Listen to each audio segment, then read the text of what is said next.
Police की तहकीक के मुताबिक कराची में रहने वाला मुस्तफ़ा जो डिफेंस से ताल्लुक़ रखता था, उसके दोस्त ने उसे मारने के बाद शेरों को खिला दिया, जहां तक कि पुलिस का अंदाज़ा है।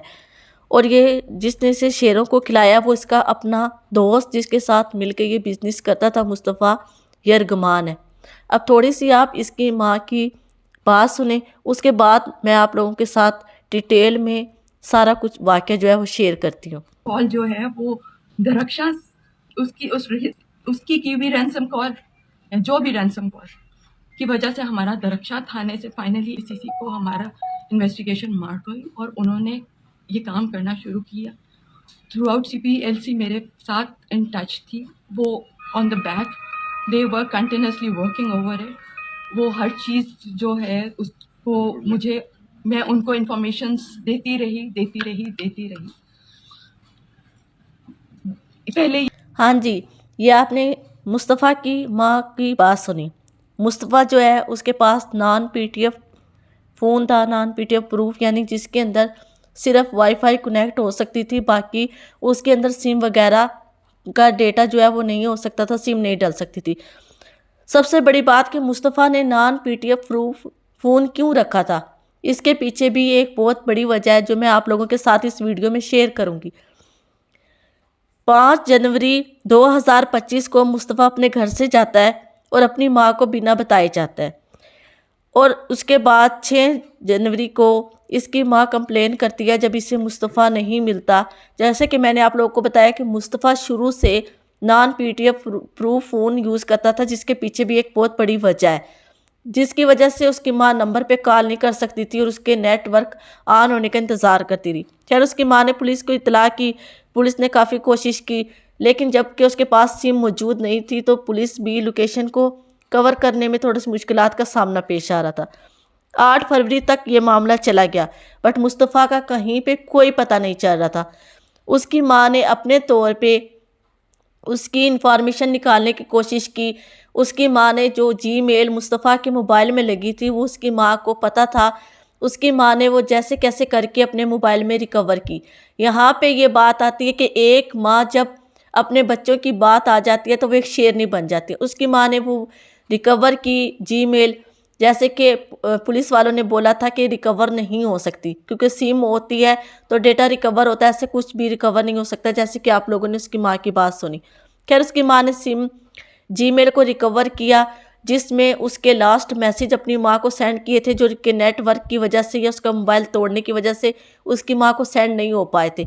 यानी मुस्तफ़ा ने अपनी तरफ से सेंड कर दिए थे बट उसकी माँ को रिसीव नहीं हुए थे। उसमें उसने क्या जिक्र किया कि मामा मैं 5 जनवरी को जो उसने लास्ट मैसेज किया कि मामा मैं यरगमान की तरफ आ गया हूँ और अभी थोड़ी देर पहुँचा हूँ, मैं तो कुछ घंटे बाद घर वापस आता हूँ। ये उसके लास्ट मैसेज थे, इसके बाद कुछ नहीं।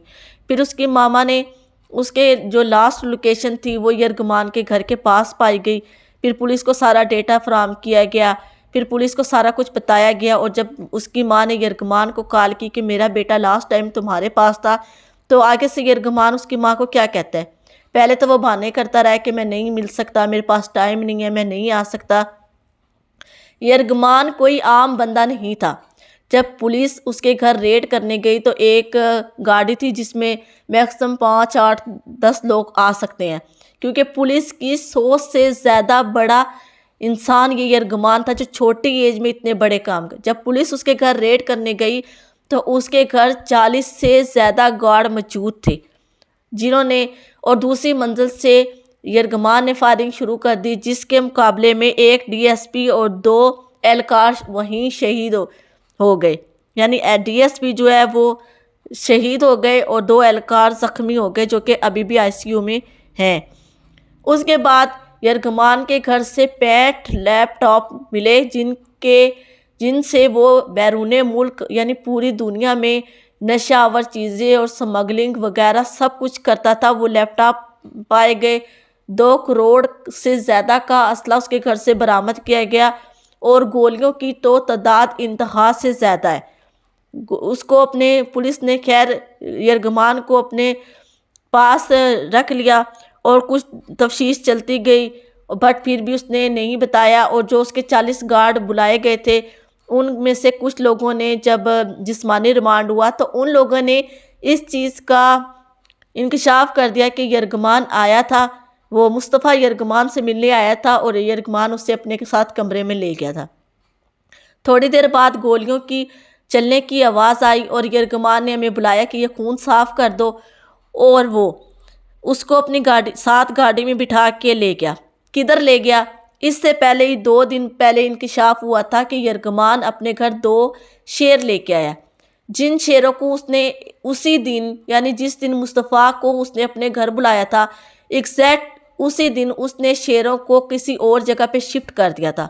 اب پولیس کو کہیں سے بھی کسی بھی طرح سے مصطفیٰ کی لاش برآمد ہو ہی نہیں پا رہی ہے، اور جب کہ شیر بھی دوسری جگہ شفٹ کر دیے گئے تو یرغمال نے استغفر اللہ مصطفیٰ کو پہلے قتل کیا، پھر اس کے ثبوت کو مٹانے کے لیے اس نے مصطفیٰ کو شیروں کو کھلا دیا۔ دیکھیں اب Mustafa non P T F proof phone کیوں یوز کرتا تھا؟ وہ کہتے ہیں کہ برائی کے ساتھ برا ہی ہوتا ہے۔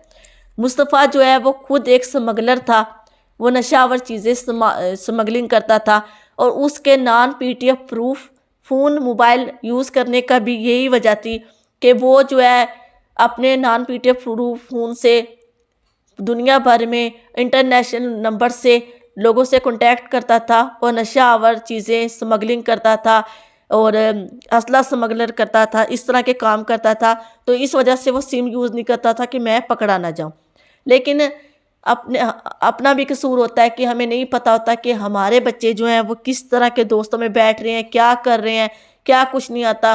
پھر نوبت اس تک آتی ہے کہ یا ہمارے بچے کسی کو مار دیتے ہیں اور یا وہ قتل کر دیے جاتے ہیں۔ تو خدا را اپنے بچوں پہ نظر رکھا کریں، ان کے دوستوں پہ نظر رکھا کریں کہ وہ کس صحبت میں بیٹھ رہے ہیں۔ خیر بات یہیں تک نہیں آتی، جب یرغمال کا جسمانی ریمانڈ ہوا اب انصاف آ جاتا ہے ہماری عدلیہ کا۔ ہماری عدلیہ کا انصاف آپ چیک کریں، یا پیسے کے زور پہ ظلم کو چھپا دیا جاتا ہے اور کیا کچھ نہیں ہو رہا۔ ہمارے جج صاحب نے کیا کیا ہے کہ جسمانی ہوا اس کا یعنی 2 دن کا، تو اس نے کیا کیا کہ جج صاحب نے انہیں بولا کہ ہم آپ سے مزید معلومات نہیں کر سکتے اور نہ ہی آپ کو جسمانی ریمانڈ دے سکتے ہیں۔ تو بس یہیں پہ انہوں نے پوچھنے کی کوشش ہی نہیں کی یرغمال سے کہ تم کیا کرتے ہو، تم نے اسے کدھر کیا ہے، اور معاملہ یہیں پر ٹھپ کر دیا گیا اور اس کو واپس جیل میں بند کر دیا گیا، جو کہ کچھ دنوں کے بعد چھوٹ جائے گا۔ تو یہ چیز ہوتی ہے۔ تو اگر آپ لوگوں نے میرے چینل کو ابھی تک سبسکرائب نہیں کیا تو میرے چینل کو سبسکرائب کریں اور اس ویڈیو کو زیادہ سے زیادہ شیئر کریں تاکہ ماں باپ کو پتہ چلے کہ ان کے بچے پیسے کدھر سے لا رہے ہیں، وہ کن دوستوں میں بیٹھ رہے ہیں۔ خدا را اپنے بچوں پہ نظر رکھیں۔ میری ویڈیو پہ زیادہ سے زیادہ لائک کیا کریں، آپ لوگوں کی سپورٹ کی بہت زیادہ ضرورت ہے۔ یہاں تک پہنچی ہوں اللہ کے بعد صرف آپ لوگوں کی وجہ سے۔ کمنٹ کیا کریں اور سبسکرائب نہیں کیا ہے تو پلیز سبسکرائب کر دیں۔ دعاؤں میں یاد رکھیے گا۔ اللہ حافظ۔